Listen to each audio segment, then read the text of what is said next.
Hi everyone, welcome back to my YouTube channel. Friends, आपके अपने ही चैनल लर्न अलाउड एजुकेशन पर स्वागत है। तो फ्रेंड्स, जैसा कि हमने बात किया था कि क्लास 8 हिस्ट्री, फ्रेंड्स, जो कि चैप्टर का नाम था फ्रॉम टेरेड टू टेरिटोरी, है ना। टेरेड का मतलब मैंने बताया था कि व्यापार, और टेरिटोरी का मतलब होता है जमीन का हिस्सा। तो गाइस, हमने पार्ट फर्स्ट को कवर किया था। अब हम यहाँ पे बात करेंगे पार्ट सेकेंड की। ओके, तो हमारा जो पार्ट सेकेंड में जो भी हम बातें करेंगे वो यहाँ पे आपको शो कर रहा होगा, है ना। तो फ्रेंड्स, पार्ट सेकेंड में हमने दैट इज़ कि हम जो बात करेंगे बैकग्राउंड की। पार्ट फर्स्ट में हमने बताया था ना कि बैकग्राउंड कुछ बातें करेंगे, तो वो इंडिया, दैट इज़ कि ब्रिटिश आने से पहले हमारा भारत कैसा था, है ना। तो दैट इज़ कि हम कुछ बैकग्राउंड देखेंगे। Okay, background. तो हम वही बैकग्राउंड बातें करना शुरू करते हैं। ओके, तो हमारा जो बैकग्राउंड है कि jump from class 7th to 8th still Mughals were representing the India. That is कि हमने क्लास 7 में जैसे कि मिडाइवल हिस्ट्री पढ़ा था, मिडाइवल पीरियड वाली हिस्ट्री, ये सब पढ़ा था ना। एंड क्लास 8 में हम मॉडर्न हिस्ट्री पढ़ रहे हैं, जो कि हम रिलेट्स कर पाएंगे कोई भी चीज़ को। ओके, एंड देन की क्लास 7 पे हमने मिडाइवल हिस्ट्री पढ़ा था, और वो सब नाम कुछ अजीब अजीब सा होता है, जो कि हमें याद करने का मन भी नहीं करता, है ना। लेकिन हिस्ट्री है, याद तो करना पड़ेगा। ओके, तो फ्रेंड्स, यहाँ पे जो है कि jump from class 7 to 8 still Mughals were representing the India. That is कि हम जानते हैं हम जानते हैं कि ब्रिटिश के आने से पहले हमारा भारत कैसा था। हम जानते हैं कि मुगल का राज होता था, मुगल एम्पायर का राज हुआ करता था, होता था ना, मुगल एम्पायर का राज, मुगल एम्पायर का राज होता था। ओके, तो गाइस यहाँ पे वही चीज बोल रहा है ना, still Mughals were representing the India.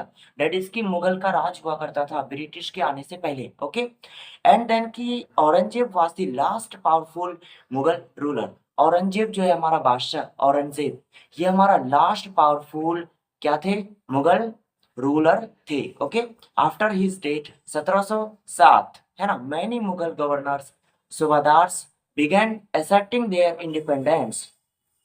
यहाँ पे यही बोल रहा है कि मुगल का जो डेथ हुआ था, मृत्यु हुआ था 1707 ईस्वी में।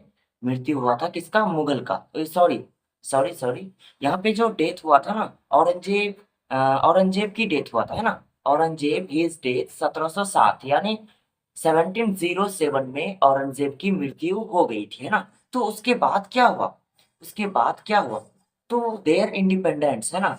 यहाँ बोल रहा है मैंने मुगल गवर्नर्स, बहुत सारे मुगल गवर्नर्स हैं, जैसे कि सूबादार्स, है ना, जैसे कि सूबादार्स।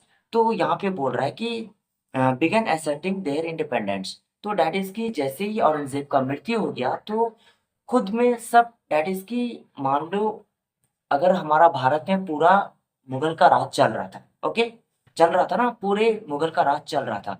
लेकिन जैसे ही औरंगजेब का मृत्यु हो गया, तो डैट इज की अलग अलग के जहाँ के नवाब वगैरह थे ना, तो वो लोग बोल रहे थे कि अब भैया मुझे कोई भी मुगल के अंदर नहीं रहना है। डैट इज की हम खुद में एक मालिक है। डैट इज की अब अलग अलग, डैट इज की अलग अलग इंडिपेंडेंस हो गए सब अपने आप में। ओके, डैट इज की खुद ही आजाद, मतलब आज़ादी मनाना शुरू कर दिए, है ना। दैट इज़ कि अब वो मुगल के अंदर नहीं है, नहीं है, है ना। उसके बाद बोल रहा है एस्टेब्लिश्ड रीजनल किंगडम्स, है ना। एस्टेब्लिश्ड रीजनल किंगडम्स लेके आ गए थे, और इसलिए so powerful of Delhi was declining. अब मान लो, जैसे मान लो पूरे भारत में किसका राज चल रहा था, औरंगजेब का। अब मान लो औरंगजेब मर गया, तो क्या करेगा कि उसके जो अलग अलग डिपार्टमेंट थे, है ना, दैट इज कि अब औरंगजेब तो मर गया है। औरंगजेब जैसे ही मरा, सुनो, औरंगजेब जब थे राजा, बादशाह, तो उसके अंदर में सब कोई काम कर रहे थे। लेकिन जैसे ही औरंगजेब मर गया, तो अब क्या कर दिए कि खुद की आज़ादी खुद अपने-अपने मतलब बाँट लिए। तो बाँट लिए तो क्या हो जाएगा कि मतलब power of Delhi, that is कि दिल्ली का पावर क्या हो जाएगा, घट जाएगा ना, डिक्लाइनिंग हो जाएगा, घट जाएगा।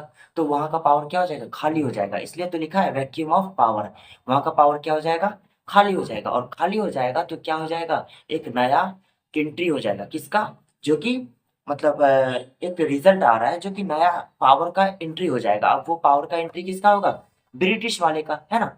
ब्रिटिश वाले ने अब क्या करेगा, एंट्री करना शुरू कर दिया। तो यहीं से ब्रिटिश का एंट्री होता है। ओके, और एक बात, और एक चीज़ सुनो। फॉर एग्ज़ाम्पल के लिए, जैसे कि औरंगज़ेब जब जीवित थे, तो क्या थे ना कि उसके अंदर सब कोई काम करते थे।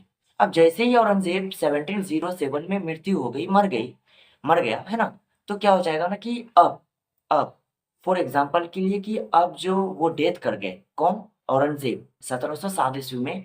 तो अब क्या हो गया कि डेथ होने के बाद सिचुएशन चेंज हो गया, डेट इज उसके अंदर कोई काम नहीं कर रहा है। अब खुद की आजादी खुद ही अब राजा बन के, डेट इज की मान लो दिल्ली पे पूरे भारत पे किसका राज था, औरंगजेब का, है ना। जैसे ही औरंगजेब मरा तो अब क्या कर देगा, जैसे ही औरंगजेब मरा तो अब क्या कर देगा, जैसे कि मैं औरंगजेब के अंदर पहले काम करते थे, है ना, मैं राजा मानते थे औरंगजेब को। अब औरंगजेब जैसे ही मर गया तो अब मैं खुद खुद की आजादी खुद ही, मतलब दैट इज कि मैं खुद एक राजा बन गया अलग जगह का, है ना, ये भारत के अलग जगह का खुद ही इंडिपेंडेंस कर लिया कि नहीं भैया मैं खुद आजाद हूँ। ओके, तो दैट इज की यहाँ पे हमारा हिस्ट्री का पार्ट सेकेंड कंप्लीट होता है। That is a introduction part तो हो गया था, अब ये हमारा पार्ट सेकेंड था। उम्मीद करता हूँ कि आपको समझ में आ गया होगा। तब तक के लिए थैंक यू।